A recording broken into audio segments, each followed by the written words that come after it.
He was born in the windswept steppes of Mongolia. No crown, no army, no name that echoed beyond his yurt. Just a boy called Temujin. Poor, hunted, abandoned.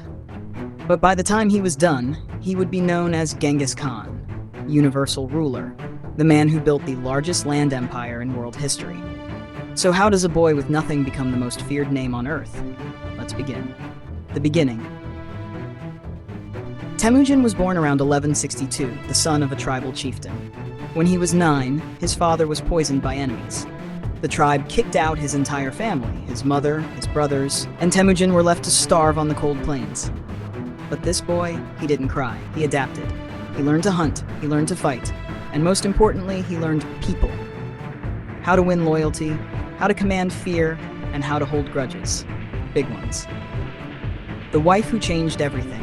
Now, let's talk about Berthe, the woman who would become his queen. Temujin married her young, but she was more than a wife. She was a partner, a political alliance, a reason to burn the world down. Because when Berthe was kidnapped by rival tribes, Temujin launched a full-scale war to get her back. Not just because he loved her, though he did, but because he refused to be humiliated. That rescue marked his first major military victory. With Berthe at his side, Temujin began uniting the warring Mongol tribes. And let's be clear, this wasn't a peaceful team-building exercise. It was warfare, betrayal, and raw fear. He crushed rival clans, executed leaders, and reorganized the entire society, becoming Genghis Khan. In 1206, he had done the unthinkable, unified the Mongol tribes under one rule. They named him Genghis Khan, which meant universal ruler. From there, things got bloody fast. He led his armies across China, Central Asia, Persia, and even into Eastern Europe. Cities fell like dominoes. Millions died. But don't get it twisted, this wasn't chaos. It was calculated conquest. His armies moved with terrifying speed, using horseback archers, decoys, and brilliant psychological warfare. He would let a few survivors flee, just to spread fear. He used terror as a weapon.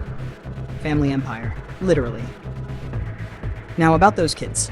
Genghis and Berthe had 4 sons: Jochi, Chagatai, Ogadai, and Tolui. And yes, all 4 were warriors. But that's just the legitimate ones. Thanks to conquest, alliances, and, well, Genghis being Genghis, he had hundreds of wives and concubines. According to genetic studies, nearly 1 in every 200 men alive today is likely a direct male line descendant of Genghis Khan.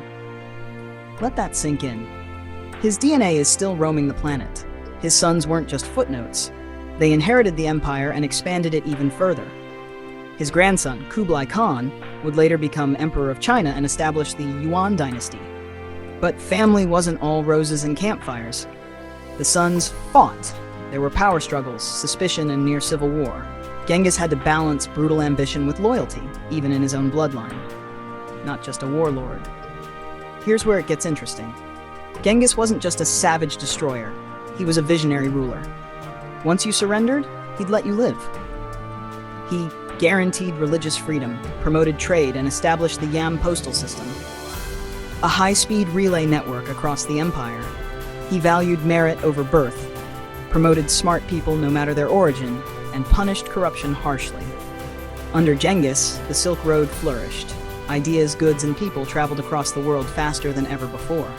He didn't just conquer, he connected. The death of a legend. 1227, Genghis Khan died. But how exactly? No one knows for sure. Some say he died from injuries after falling off his horse. Others say he was assassinated. Legend has it that his funeral escort killed everyone they passed to keep the location of his grave secret. Where is he buried? Still a mystery. Mongolia has forbidden searches out of respect, and perhaps fear. But death didn't stop him. His sons and grandsons carried on the conquest.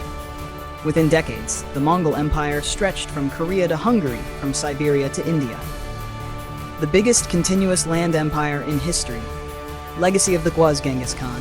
A barbarian, a genius, a monster, a builder? Yes, all of it. He shattered civilizations, but he also created the framework for modern Eurasia. He ruled through fear, but also through order, communication, and law. And his legacy? Still alive. Not just in genes or geography, but in how we understand power, loyalty, leadership, and yes, ruthlessness. Genghis Khan didn't just conquer the world, he redefined it.